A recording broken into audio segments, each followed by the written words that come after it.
सुखदेव जी राजा परीक्षित जी के लिए श्रीमद् भागवत कथा सूर्य वंश के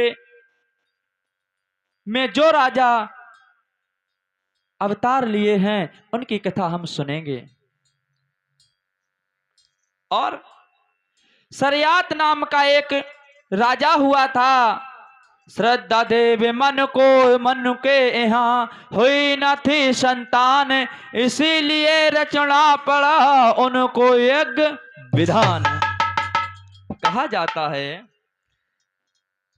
कि महाराज सरयात के कोई संतान नहीं है और ये सरयात बेटे किसके हैं? मनु, राजा मनु के बेटे हैं। इधर पांडाल में बैठने से फल मिलेगा, इधर उधर भागने से फल। इधर बैठ जाओ माताएं बहनें सभी, गद्दे हमने आज बिछवाए हैं तुम्हें।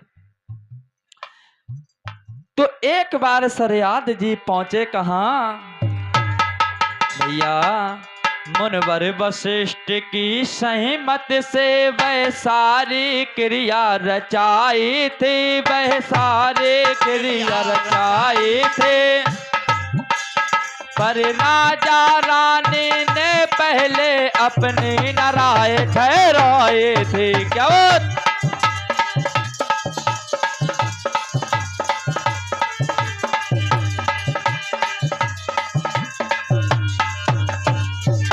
बहुत सुंदर। और रानी ने कहा ब्राह्मणों से वह यज्ञ विधान रचाएंगे, वह यज्ञ विधान रचाएंगे, जिसके द्वारा मेरे घर में सुंदर सुकुमार प्रगटाएंगे।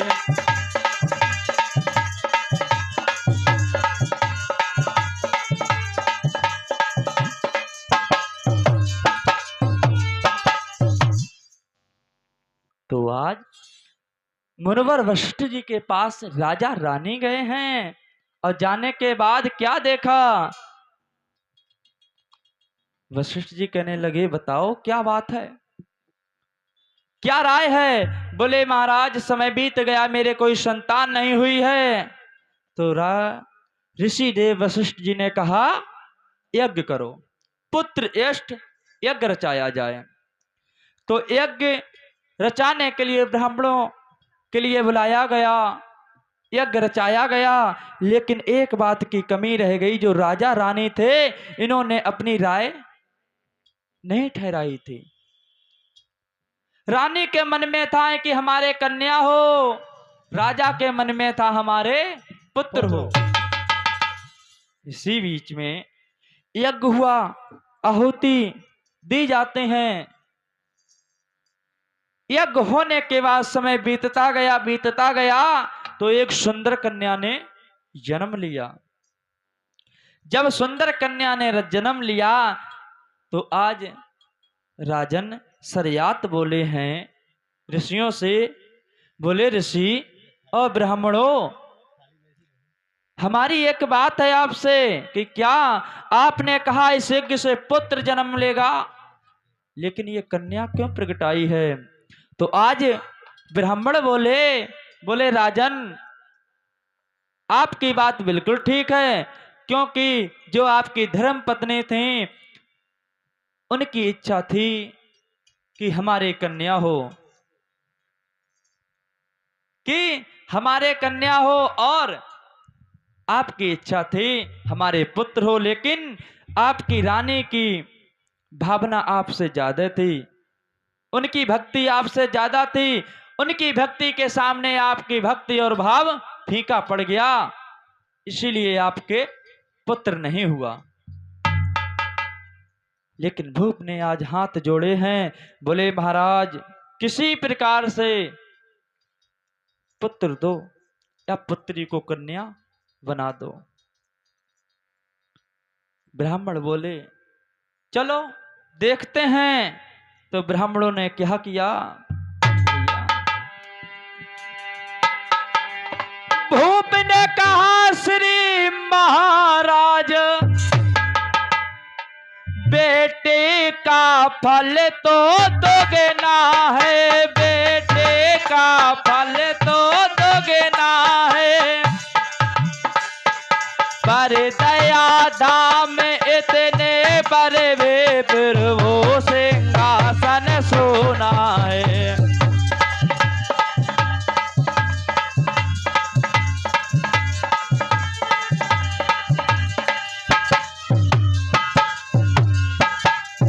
और कहा इसलिए विनय है बार बार है वरदायक इच्छा भर दो, हे वरदायक इच्छा भर दो, या तो दूसरा को मर दे दो या बेटे को बेटा कर दो।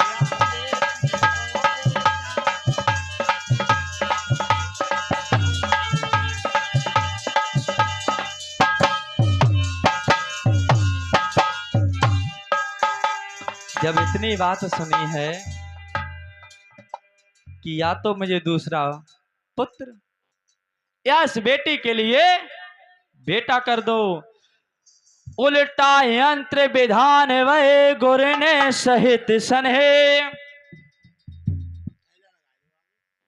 अटल बदल के साथ ही बदल गई वह देह। जब आज ब्राह्मणों ने मंत्रों का उच्चारण किया, फिर से अदल बदल के मंत्र बोले, तो आज वो छोटी सी बच्ची एक पुत्र के रूप में बदल गई है। बेटी से बेटा हुआ पड़ा सुधुनम सुनाम, नपे बन को गमनित हुए सोप उसे धन धाम। बेटा हो गया, समय बीतता जाता है। सुखदेव जी कहते हैं राजन परीक्षित, जब आज मंत्रों से बेटी के लिए बेटा बना दिया जाता है, समय बीतता है, बेटा बड़ा होता है। आज शरियात ने अपने बेटे के लिए राजपाट दे दिया, अपने आप कहां चले गए? वन में चले गए। नपसु धुमन उसे विपन में करने गया शिकार, करते हैं शंकर जहां गिरजा सहित विहार। समय बीतता जाता है, बच्चा बड़ा होने लगा, जवानी पे आ जाता है, युवावस्था। तो क्या हुआ, एक दिन विचार किया, विचार करने के बाद हाथ में धनुष बाण लिया और शिकार करने के लिए चल दिए। हाँ टोपी वाले भैया, चल दिए। तो क्या हुआ, शिकार खेलने के लिए कौन से वन में गए थे? उस वन का नाम हम बताएंगे। उस वन का नाम था अंबिका। विपिन में जाते ही नर से नारी बन जाता है, यूं यूं कहिए शंभू के सिवा उस जगह न नर है। हाँ आज तेज बहुत बोल रहे, कुछ बात मैं कहा ज्यादा पूरी खा ली का? खा तो बहुत तो वहीं मोटे ताजे। भगवान करे हमारो तुम पे चलो जाए, तुम्हारो हम पे आ जाए, इससे कि गद्दी पे ऐसे ना लगाए छोटे से ने। बोलिए गोविंद भगवान की जय, सच्चे दरबार की। ओहो आज पंडित जी को काम मिलियो, बहुत मुश्किल माते चले आए रोड सियल। क्यों? अच्छा किसने दिया है उसी को मिला है, और औलाद वालो फूलो फलो। हाँ हाँ बहुत सुंदर। तो आज मैं किन्ने दे दो आप ताई। साउंड वाले भैया कह रहे हैं चुरा के रख लो सवेरे ही। अरे कैसे चुरा के रखो, लेकिन काम के तो हैं, हमें कम से कम सांस मिलते रहे बीच बीच में। पकड़े रहियो कोई का है, मैं नीचे रखो, लेकिन तुम नीचे ना रखियो और चाहो ओठरम के चिपका लियो। जो राम के नहीं वो किसी काम के नहीं। ओहो बहुत सुंदर, जो राम के नहीं वो किसी काम के नहीं। लला बजा देवजा कथा। तो कहा अब वो राजा का बेटा सुधमन कहां पहुंच गए? अंबिका वन में पहुंच गए, जहां भगवान शंकर और पार्वती जी विहार करते थे। विहार करते थे उस समय उसी वन में वो पहुंच जाता है। जैसे ही सब साथियों सहित नरपत का नारी वेश हुआ, जैसे ही आज उस वन में प्रवेश किया, अंबिका वन में प्रवेश किया, राजा और राजा की जो सेना थी वो एक पुरुष से नारी हो गए। वे सब एक दूसरे को देखते हैं तो नारी का रूप है। जब आज उसने सुधमन ने अपने को देखा, बोले अरे मैं एक पुरुष था, रानी कैसे बन गया। सोचने वाली बात है, क्या कोई वन में प्रवेश करने से पुरुष होके नारी बन जाए। परीक्षित जी बोले महाराज सुखदेव क्या कहते हो, आपका दिमाग भटक गया है, कथा कैसी सुना रहे हो, पुरुष से नारी कौन बन जाएगा, जन्म से जन्म होता है। तो राजन के लिए श्री सुखदेव जी समझाते हैं, कहते राजन ध्यान से सुनो। कहा अब तो वे सारे मन मौजी थे, मन ही मन में मन मारे, कह सके ना एक दूसरे से लज्जा के कारण बेचारे। एक दूसरे की तरफ देखते हैं और एक दूसरे की तरफ देखते हैं तो क्या नारी ही नारी नजर आती हैं, और एक दूसरे से बूझ नहीं सकते कि तुम नारी कैसे बन गए, तुम नारी कैसे बन गए, हम पुरुष थे लेकिन नारी कैसे बन गए, बोली लाज आती है। तो सोचा सुवध ने मन ही मन, क्या मुँह लेकर घर जाऊं मैं, अच्छा हो कुछ इसी जगह, चल फिर कर ही मर जाऊं मैं। बोले मैं अपने राज्य में जाऊंगा, क्या मुंह के लेके जाऊंगा। विचार करने लगा, बोला हम इसी वन में अपने प्राण त्याग देंगे। इसी भावी बस वो रोता हुआ एक वृक्ष के पेड़ के नीचे बैठ जाता है। लेकिन क्या हुआ, एक ही एक पर नजर पड़ी, एक पर एक बलिहार हुए, उस नारी रूप नश्वर के बुध देव वहीं भरे तार हुए। बड़ी अचंभे की बात है, वो सब बैठ गए अलग अलग। लेकिन यहां पे एक विचार करने की बात है मेरे श्रोतागणों, कि जो राजा का बेटा नारी आज बन गया है, और उधर बुद्ध देव का नाम सुना होगा, बुद्ध देव ने देखा और वो मोहित हो गए और उससे उन्होंने शादी कर ली, भरतार बन गए। भोजपुरी में कहते हैं भतार। भैया देखो हर एक क्षेत्र की भाषा अलग अलग है, लेकिन भैया हमें अपनी बरेली से भाषा कहीं अच्छी नहीं लगती, बरेली में भाषा बहुत सुंदर है।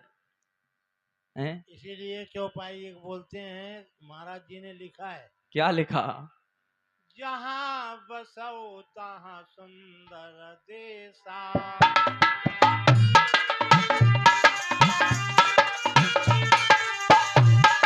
जो प्रतिपालय कहे नरेशा।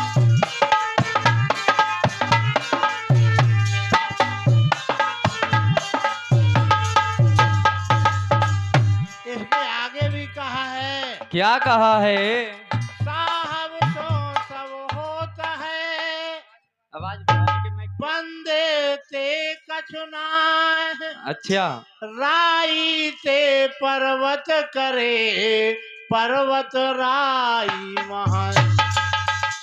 परमात्मा को नर से नारी और नारी से नर बनाने में देर नहीं लगती है। हाँ। ना ही अमीर को गरीब बनाने में और ना गरीब को अमीर बनाने में देर लगती है। बहुत सुंदर।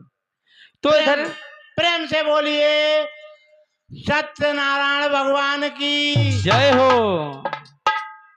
तो क्या हुआ, जब आज बुद्ध देव ने उससे शादी कर ली, शादी करने के बाद अंबिका विपिन में आज विहार करने लगे बुद्ध देव उसी के साथ। विहार जब करने लगे तो उन्होंने प्रकट हुआ उस योग से पूर्वा, एक वीर पूर्वा नाम का एक बच्चा प्रकट हुआ उन्हीं से। रखा वहीं सुधमन ने गुरु वशिष्ठ का ध्यान, प्रकट हुए तत्काल ही मुनवर ज्ञान निधान। जब उनके बड़ी अजीब गरीब बात है, जब आज एक बच्चा प्रकट हो गया, तब आज राजा के बेटे ने अपने गुरुदेव का ध्यान किया, वशिष्ठ देव का, वहीं प्रकट हो जाते हैं। और गुरु से वो क्या कहने लगा भक्तों, कहने लगा गोरीवरे बोले हे लो के पाल, मुझको क्यों यहाँ बुलवाया है।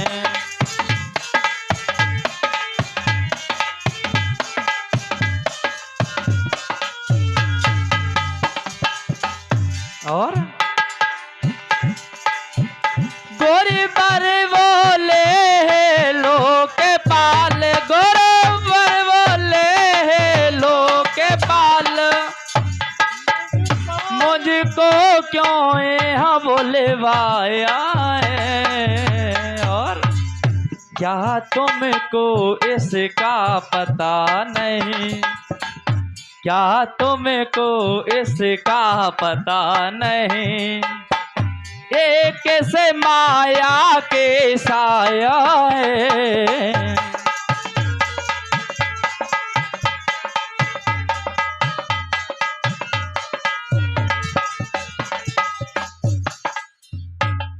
क्या बताया गया, गुरुजी बोले मुझे क्यों बुलाया, बुलाया है तो तुमको पता नहीं आप किस जगह हैं।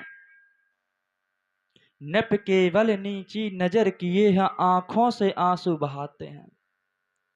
गुरु के सामने नीचे नजर कर ली और नेत्रों से आंसू आते हैं और कहते हैं हे गुरुदेव हमें बचा लो, जैसे हम थे वैसे ही हमें कर दो। तो कहा जाता है अंबिका वन में जो व्यक्ति जाता है, जो पुरुष जाता है, वो नारी बन जाता है। इसका एक कारण है, वो कारण क्या है बताते हैं। बताया गया अंबिका वन में गौरी जी सहित शंकर जी विहार कर रहे थे। उसी समय सनकादिक ऋषि वहां पहुंचे। गौरी जी ने लज्जित होकर शिव ने उस स्थान को निर्विघ्न विहार के योग बनाने को कहा। तब शिव जी ने उस वन को ये श्राप दिया कि वह जहां वो आएगा वही स्त्री बन जाएगा। एक बार शंकर जी पार्वती उसी वन में विहार कर रहे थे।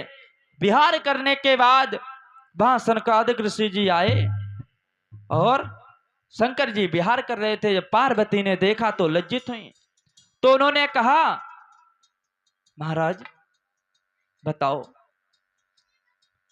तो शंकर जी के लिए क्रोध आ गया और उन्होंने श्राप दे दिया कि इस वन में जो कोई आएगा वो नारी बन जाएगा। इसीलिए आज सुधमन नारी बन गए। नारी बन के बाद अंतर्यामी ने किया गौरी जी का ध्यान, प्रकट हुए तत्काल ही जगदम्बा सुख दान। तो आज जैसे ही महाराज वशिष्ठ जी ने गौरी मैया जी का ध्यान किया, तुरंत वो प्रकट हो गई और बोली हैं अंबिके। क्या बोली भैया? बोले वशिष्ठ अंबिके देवे, क्या अभी बल विश्वास तुम्हारा है।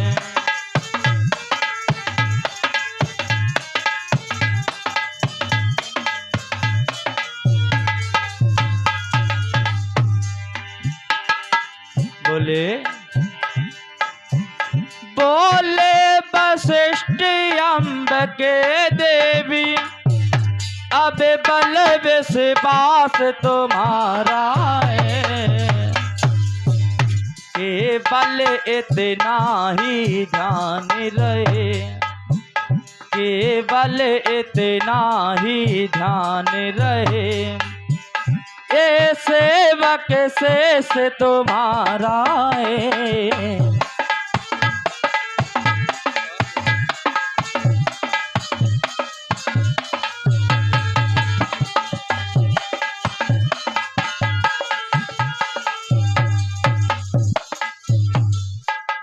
कहा कि हे अंबिके, हे दुर्गे मैये, ये वशिष्ठ आपकी शरण में है और आपके लिए ध्यान होना चाहिए। हम आपके शिष्य हैं,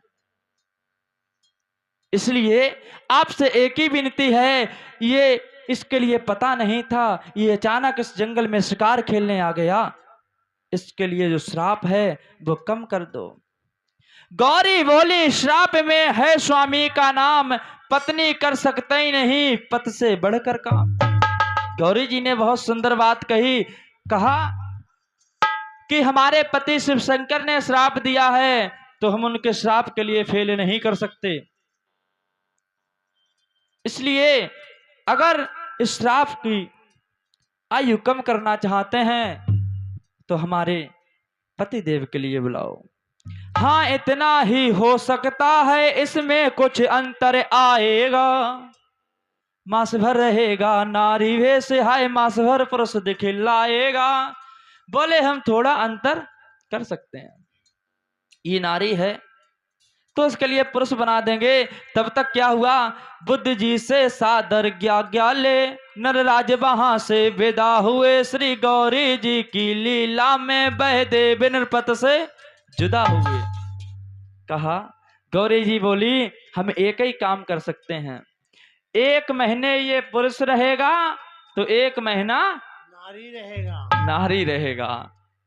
ये अंबिका मैया ने बात ठहराई। इतनी बात कह के वो अंतर ध्यान हो गई। जो बुद्ध देव आए थे वो भी वहां से चले गए। लौट पड़े आह्लाद से अपने नगर नरेश, पुरुष रूप पुरकेश सहित पुर में किया प्रवेश। अब बताओ ये कथा कैसी समझ में आ जाए भैया। क्यों पुरुष था वो नारी बन गया। जब नारी बन गया तो बुद्ध देव से शादी हो गई। शादी होने के बाद एक बच्चा हो गया। जब बच्चा हो गया, बच्चा होने के बाद उस बच्चे का नाम रखा गया पुरु। पूरा नाम है पुरवा कहते हैं उसे। और अपने बच्चे के लिए लेके साथ में राजन अपने नगर में आए। जब आज रानी ने देखा, हे राजन ये बच्चा कौन है, ये कहां से ले आए हो। इस भांत सुवन महपत से फिर 3 लाडले लाल हुए। उत्तरी भागपुर को देकर तीनों को दक्षिण राज दिए। समय बीतता जाता है, फिर एक के लिए उत्तर का राज दे दिया। जो पुर था उसके लिए उत्तर का राज दे दिया। जो 2 बच्चे थे उनके लिए दक्षिण का राज दे दिया। खुश और शांत से नरीपति ने अपना जीवन बिताया। और फिर राज्य देकर सीधे कहां चले गए, वन में फिर से चले गए। लेकिन बन जाने से पहले उन्हें अंबिका बन की याद आ गई। बोले हम इस दिशा में नहीं जाएंगे। अब पुर से जो शुभ संतान हुई वे चंद्रवंश कहलाया है। तीनों बेटों की संतत का शुभ सूर्य वंश प्रगटाया है। जो पुर हुए हैं, जो पुर राजा हुए थे उनसे चंद्रवंश की संतान प्रकट होगी। जो और 2 राजा हुए थे उनसे सूर्य वंश की संतान प्रकट होगी। बोलिए गोविंद भगवान की, सच्चे दरबार की।